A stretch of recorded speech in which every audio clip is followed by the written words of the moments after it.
Hello tout le monde, c'est Lucas, bienvenue dans cette nouvelle vidéo. Alors aujourd'hui dans cette vidéo, c'est une vidéo assez spéciale parce que je suis accompagné de Axel Bruderman. Alors Axel Bruderman, il va se présenter juste après, on va vous expliquer pourquoi est-ce qu'il est présent dans cette vidéo. Et donc c'est quelqu'un qui a énormément de compétences dans tout ce qui est publicité Facebook, retargeting, etc. Il a vraiment des compétences très avancées et il permet justement à ses clients d'avoir des résultats énormes. Et vu qu'il avait des compétences qui étaient complémentaires aux miennes, j'ai décidé en fait de faire appel à lui pour qu'il fasse des modules très poussés dans ma formation e-com Empire. Il vous en parlera juste après. Donc du coup, Axel, merci du coup d'intervenir dans cette vidéo et d'intervenir aussi donc dans la formation e-com Empire. Est-ce que tu peux commencer par te présenter, qui tu es, d'où tu viens, et après on parlera justement des modules et de ta spécialisation justement que tu as mis en place dans la formation. Yes, déjà merci à toi Lucas. Avec plaisir. Pour me présenter rapidement, je m'appelle Axel Bruderman, je vais sur mes 20 ans et aujourd'hui j'aide clairement les entrepreneurs, les e-commerçants à exploser leurs résultats avec la publicité Facebook et du retargeting avancé, donc cross-platform. On en parlera un petit peu plus tard.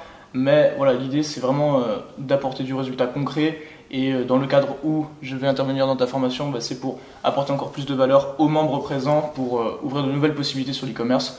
Et je pense que c'est tout, quoi. Ok. Et comment tu as commencé à te lancer dans l'entrepreneuriat au début? Pourquoi est-ce que tu te lançais? C'était quoi ton pourquoi de départ, quoi?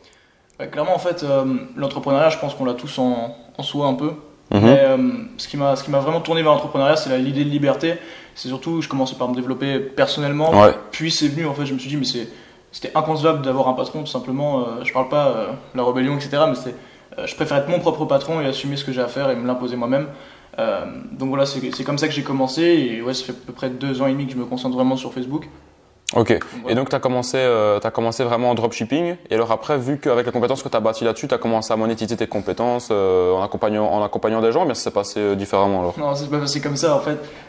J'ai monté plusieurs business qui n'ont pas marché. Ouais, ok. Puis j'ai découvert la pub Facebook. Et par exemple, quel type de business qui n'ont pas marché? Si tu peux en parler, si tu veux. Bien sûr. En fait, j'ai fait de la photographie, de la vidéographie avant de faire du Facebook. Ouais. Puis après, j'ai voulu faire de l'achat-revente. Puis je me suis dirigé, tout ça je l'ai testé, ça a échoué. Puis après j'ai créé une marque.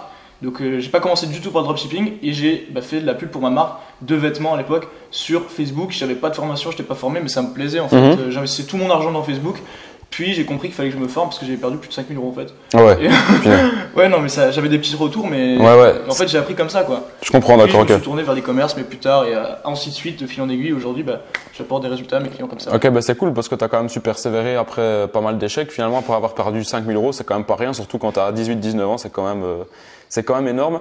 Et du coup, tu penses que ça a été obligatoire pour toi de passer par ces échecs-là avant de pouvoir réussir? Ou bien tu penses que c'était vraiment un acheminement, entre guillemets, qui était prévu de devoir d'abord échouer pour réussir, selon toi, enfin dans ton cas personnel? Clairement. Ça, tu vois, c'est bien que tu le soulèves. Je pense sincèrement que échouer, c'est réussir. Parce que la seule façon d'échouer, c'est d'abandonner en fait. Pour moi, je considère pas un échec comme un échec, plus comme un apprentissage. Et si j'ai pas tout simplement réussi avant ça, c'est que j'étais pas prêt pour réussir. Et même si j'étais super frustré d'échouer alors que je m'étais donné, démené, etc., j'avais pas lieu d'abandonner en réalité. Parce que si j'abandonne, je perds. Et aujourd'hui, je suis tellement content de ne pas avoir abandonné. Ouais, tu m'étonnes. Ouais, c'est un truc de dingue. Et il y en a beaucoup justement qui abandonnent après le premier échec, etc. Prenez exemple sur lui. Moi, au début, j'ai eu un gros échec où j'ai perdu 600 €. Lui, il a eu plusieurs gros échecs, dont un où il a perdu 5 000 €. Donc, vous voyez que même avec plusieurs échecs, on peut toujours rebondir et après réussir, etc. Donc, toi aujourd'hui, tu es vraiment spécialisé en publicité, donc Facebook pour du e-commerce, c'est ça? Et donc aujourd'hui, tu accompagnes plusieurs entrepreneurs. Et concernant les résultats de tes clients, tu estimes ça à combien plus ou moins en chiffre d'affaires? Les estimations, c'est plus du concret. En réalité, en moins de 6 mois, j'ai aidé mes clients à générer plus de 500 000 € de chiffre d'affaires, dont la plupart partaient de zéro en fait. D'accord, ok. C'est super intéressant, quoi. D'accord. Et donc toi aujourd'hui, tu vas intervenir, tu es intervenu dans la formation, donc du coup e-com Empire 2.0, donc avec un nouveau gros module, alors 2-3 petites autres vidéos. Est-ce que tu peux justement nous parler de ce module-là? Donc en fait, Axel intervient dans la formation pour tout ce qui est dropshipping high ticket. Donc il y a beaucoup de personnes qui s'intéressaient déjà à ça auparavant. Alors moi, j'aurais pu vous faire un module là-dessus, mais clairement, j'ai pas la légitimité pour vous faire ça. Et moi, je préfère vraiment prendre des experts dans leur domaine pour qu'ils puissent vous expliquer ça. moi je suis vraiment expert en marketing d'influence, je vous explique mon domaine et après j'essaye vraiment de prendre les meilleurs dans leur domaine pour vous expliquer tout simplement leur domaine et partager leur expertise. Donc est-ce que tu peux un petit peu expliquer ce que c'est le high ticket? Il y en a beaucoup qui s'intéressent à ça. C'est quelque chose qu'on voit pas encore énormément, mais je pense que c'est quelque chose vers lequel les gens se tournent de plus en plus. En tout cas, j'ai vu ça ces derniers mois. Donc explique vraiment ce que c'est le high ticket. Après, tu expliqueras dans quelle mesure tu interviens dans la formation. Bien sûr. Le high ticket concernant l'e-commerce et typiquement le dropshipping, on parle de produits qui sont à plus de 150 €. C'est pas des très gros high tickets, même si on peut monter vraiment cher. Vous n'allez pas non plus vendre par exemple une prestation de service à 20 000 €. C'est pas ce que vous faites, quoi. Donc là, ça va être vraiment adapté à de l'e-commerce. Mais il y a une phrase qui résume bien, d'ailleurs je t'en avais parlé, si vous voulez attraper une baleine, vous pouvez pas le faire avec une canne à pêche. Donc clairement, les stratégies e-commerce aujourd'hui, elles sont destinées pour faire de la vente de produits qui sont en dessous de 100 € la plupart du temps, même si ça marche super bien, attention. Ouais. Mais si vous voulez aller chercher plus loin, si vous voulez vendre des produits qui sont plus chers, où au final l'émotion c'est plus l'achat impulsif, parce qu'il y a une réflexion, il y a un budget qui sort, etc. Il faut mettre les moyens et il y a des vraies stratégies pour ça. Donc voilà, clairement. Okay. Donc j'imagine que les stratégies que tu utilises pour vendre des produits high ticket, donc des produits chers au-delà de 250, 300 €, c'est des stratégies qui sont quand même totalement différentes de ce qu'on utilise pour vendre des produits à 30 ou 40 €, j'imagine. En fait, c'est des stratégies qu'on peut utiliser lorsqu'on vend des prestations qui sont beaucoup plus chères. Okay. Et l'idée, c'est d'adapter ça à l'e-commerce. Et aujourd'hui, l'e-commerce, au final, vous vendez toujours quelque chose. C'est le même principe. Vous amenez un trafic et après, vous qualifiez le trafic. Puis après, vous faites sortir les déchets, etc. du trafic. Puis, vous convertissez. Et en fait, avec Facebook, que ce soit pour une prestation de service ou pour un produit, il y a les mêmes mécaniques. Maintenant, il faut les adapter à l'e-commerce. Et c'est sûr qu'une stratégie, au final, où l'idée, c'est juste de faire un achat juste après une visite, ça marche pas forcément sur des produits qui sont assez chers, quoi. C'est ça, ouais. Donc la ticket, c'est beaucoup plus une vision long terme aussi. Et est-ce que tu penses que vu que les produits sont plus chers, est-ce qu'on apporte une plus grosse valeur au client par rapport à des produits moins chers ou pas spécialement? En fait, on l'éduque plus. C'est-à-dire que le client, quand il voit un produit qui est extrêmement cher, par exemple, je te prends l'exemple d'une Rolex, il y a très peu de gens qui vont acheter une Rolex d'un coup. En fait. Même s'il y a des gens qui ont de l'argent pour ça, il y en a qui vont le faire en fait. Hein.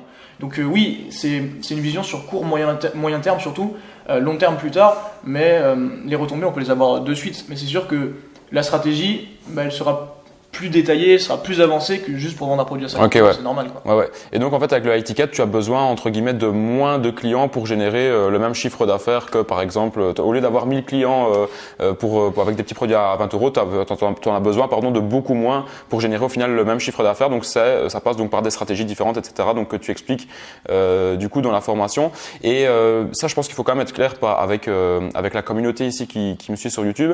Est-ce que le high ticket est adapté à tout le monde dès le début ou bien est-ce que tu préconises de commencer à faire par exemple de la publicité Facebook avec des produits aux alentours de 30 et 60, 70 € et après passer sur du high ticket ou bien est-ce qu'on peut commencer directement à vendre des produits chers en fait? En fait, ce que je vais personnellement préconiser, c'est que mon avis, ça n'engage que moi, ça va être de se concentrer sur la base. C'est-à-dire que si vous êtes totalement néophyte sur Facebook, on mange un éléphant une bouchée à la fois, on va dire. Donc d'abord, commencer à vendre des produits qui sont sur l'achat impulsif, donc de 20 à 60, 70 €, puis après se tourner vers du plus gros. Même si après, si vous avez vraiment un budget, que vous êtes déterminé, que vous avez quand même des bases au niveau de la publicité Facebook, vous pouvez vous lancer dans l'étiquette. C'est pas de la sorcellerie, c'est juste des stratégies qui sont plus avancées, qui demanderont plus d'énergie, plus de temps, plus de travail, mais qui après amèneront des résultats bien plus importants. Du coup, comme tu l'as dit, 5 produits à 200 €, ça fait 1000 €. Tandis que si vous vendez du coup des produits à 20 €, il vous en faudra 50. C'est ça, ouais. Mais du coup, allez, concrètement, c'est vraiment quoi le ou les avantages de faire du high ticket par rapport à des produits peu chers, quoi? C'est quoi vraiment les gros avantages de se lancer dans du high ticket, quoi?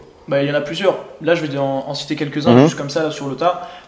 Premièrement, tout le monde se concentre à vendre des produits entre 20 et 60 €. Et la France, surtout sur le marché français, a une mauvaise vision du dropshipping, on va dire. Donc, clairement, vous sortez du dropshipping parce que vous ne vendez pas des produits à 20 ou 60 €. Du coup, vous avez un branding, ce qui en plus est du coup super pertinent, ça va augmenter votre taux de conversion, etc. Mais vous pouvez après revendre la marque que vous faites en final. C'est comme si vous travaillez sur une marque, que vous soyez en dropshipping ou non, l'étiquette, il faut que vous soyez brandé, sinon ça ne marchera pas. Et dans tous les cas, oui, c'est que des avantages. Là, on parle de court terme, l'impression du visiteur qu'a sur votre site. Long terme, la revente, donc l'exit plan, faire un gros ticket quand on revend le shop si vous voulez le revendre. Mais surtout, il n'y a pas de concurrence en fait. C'est ça, ouais, voilà. C'est vraiment la différenciation de passer sur du high ticket, quoi. C'est vraiment ça le gros point fort, quoi. Oui, il y a de plus grosses marges aussi, donc c'est sûr que si de votre côté vous avez un capital à mettre, quoi, le high ticket c'est beaucoup plus intéressant, c'est là où il y a les plus grosses marges, quoi. D'accord, ok, je vois. Et tu penses que donc par rapport au module donc que tu as fait donc dans e-com Empire 2.0, tu penses qu'en combien de temps on peut atteindre ces premiers résultats en sachant qu'on a déjà les bases de Facebook, tu vois, qu'on a déjà vendu un petit peu avec Facebook, tu penses qu'en combien de temps on peut espérer des bons résultats avec du high ticket, quoi? Bah après ça je peux pas prédire, parce que je suis pas devin, mais ouais, c'est toujours au cas par cas, ça dépend de chacun, à quoi. partir du moment où ça passe à l'action, à partir du moment où la stratégie est appliquée et mise en place, enfin voilà, les ventes vont arriver. C'est ça, ouais. L'idée c'est que oui, il va y avoir du trafic court terme, il va y avoir des gens qui vont acheter cash, mais l'idée c'est qu'on va pas aller chercher des clients sur 6 mois, 12 mois. Les retombées, vous allez les construire en fait. C'est comme par exemple Stripe, tu as le roulement, tu sais, 7 jours, et puis c'est le premier roulement qui est dur à lancer. Ça, après, ouais. quand il y a le roulement, bah, ça tombe tous les jours, etc. Mais ça demandera juste plus d'efforts au niveau de la mise en place, c'est tout.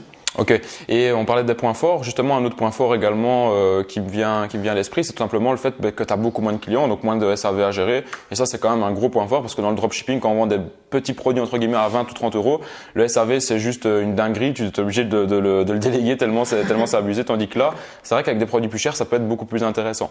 Et du coup maintenant, est-ce que tu veux parler de l'autre axe entre guillemets sur lequel tu interviens donc dans la formation, c'est donc sur tout ce qui est retargeting lors de gros placements avec des influenceurs, est-ce que tu peux en parler brièvement un petit peu ce que c'est, les avantages de faire ça, etc. Yes, bien sûr. Bah, de ce que je comprends, c'est que vraiment, bah, tu as une grosse partie sur Instagram, c'est vraiment un gros morceau de ta formation. Et clairement, au final, le retargeting, c'est également, selon moi, extrêmement important et complémentaire totalement à un placement, surtout un gros placement, quoi. Parce que clairement, si vous faites un placement et que vous arrêtez juste au premier retombé, par exemple les premières 24 heures, 48 heures, etc., bah, vous manquez tous les autres clients qui n'ont pas acheté direct par impulsion. Ouais, c'est ça. Et le retargeting, ça va vous aider à plusieurs choses. D'une, à construire des audiences solides, etc. Aussi, récupérer les gens qui n'ont pas acheté et vous créer une image de marque forte en fait. Donc, ça va vous permettre, sans parler de faire des audiences look-alike, etc. après, mais ça va vous permettre d'assurer une notoriété et même sur vos prochains placements, vous aurez des retombées. Les gens vous connaîtront en fait déjà. Donc, ouais, il y a des avantages court, moyen, long terme. D'accord, ouais.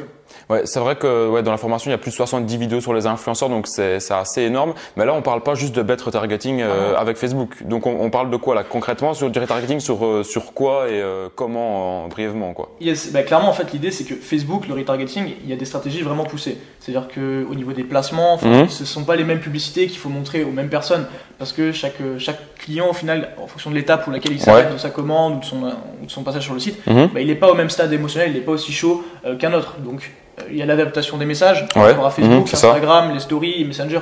Mais surtout, il y a du cross-retargeting, du cross-platform, donc j'en ai parlé un peu avant. Donc, utiliser YouTube, Google, etc. pour retargeter, et c'est super puissant. Et vraiment être présent partout, quoi. Vraiment être présent partout, et c'est vraiment ça où l'achat va se déclencher. Parce que parfois, il y a des gens, ça je le répète souvent, ils vont peut-être voir un produit une fois, ils vont le voir une deuxième fois, une troisième fois, ils vont seulement acheter au bout de la 7e fois. Comme par exemple, je veux dire, c'est comme dans la vie de tous les jours. Par exemple, tu vois une nouvelle voiture qui sort, tu te dis la voiture, elle est vraiment pas belle, et au final, tu la vois 5-6 fois dans la rue, et là, tu te dis, finalement, la voiture, elle me plaît quand même. Tu vois, je pense que c'est la même chose aussi pour les produits, et c'est la psychologie des gens. Il faut leur montrer le produit plusieurs fois sous les yeux avant vraiment de pouvoir déclencher leur achat. Et ça passe notamment par du retargeting très poussé comme toi justement tu le fais, tu l'enseignes justement dans la formation. Donc écoute Axel, merci du coup pour toutes ces informations pertinentes dans cette vidéo. Juste un petit peu maintenant pour parler brièvement de mindset avant que la vidéo se termine, est-ce que tu aurais des conseils à donner à quelqu'un qui démarre de zéro et qui voudrait se lancer justement dans le dropshipping? Ce serait quoi le conseil ou les conseils ultimes que tu pourrais lui donner? Clairement, mon meilleur conseil, c'est ne jamais abandonner et ne pas se formaliser sur un échec. Je suis l'exemple typique de l'entrepreneur qui échoue rapidement. Et d'ailleurs, je crois que c'est Warren Buffett qui en parlait et qui disait le meilleur conseil qu'il puisse donner à l'entrepreneur qui est jeune, qui a la fougue, qui a envie de réussir, c'est d'échouer rapidement. Parce que l'échec, ça construit en fait. Quelqu'un qui a une victoire d'un coup, il n'a pas compris le processus. J'ai eu un client qui était venu, qui avait fait un gros placement influenceur, qu'il avait fait genre un ticket, il avait sorti peut-être 54 de cash quoi. Et il a tout dépensé en fait parce qu'il n'avait pas la conscience. D'accord, ok, ouais, je vois. Je suis en l'air et il vient me voir en train mal quoi parce que il n'arrivait plus à décoller ses shops, il n'arrivait plus à faire ça. Donc je l'ai aidé au mieux, mais voilà, il faut faire attention. Réussir d'un coup, je suis pas sûr que ce soit. Non, je suis d'accord avec toi. C'est un bon conseil. Et moi, je dis souvent, c'est en se plantant qu'on prend racine. Et il faut se planter pour avoir de l'expérience et pour pouvoir après mieux se relever. Et de toute façon, c'est en se plantant qu'on va acquérir de l'expérience et qu'on va tout simplement apprendre des choses pour après ne plus commettre les mêmes erreurs, etc. Donc, écoute, Axel, merci beaucoup pour cette vidéo et merci justement d'intervenir donc dans e-com Empire 2.0. Merci également d'avoir regardé cette vidéo. J'espère qu'elle vous aura plu. N'hésitez pas à laisser un pouce bleu et à commenter cette vidéo si si elle vous a plu. Et nous, on vous dit tout simplement à la prochaine. Et bien, pour une prochaine vidéo, peut-être encore une fois ensemble pour des interviews, etc. On pourra en refaire d'autres si ça vous plaît. Et donc, on vous dit tout simplement à la prochaine pour une prochaine vidéo. Salut à tous. Portez-le bien.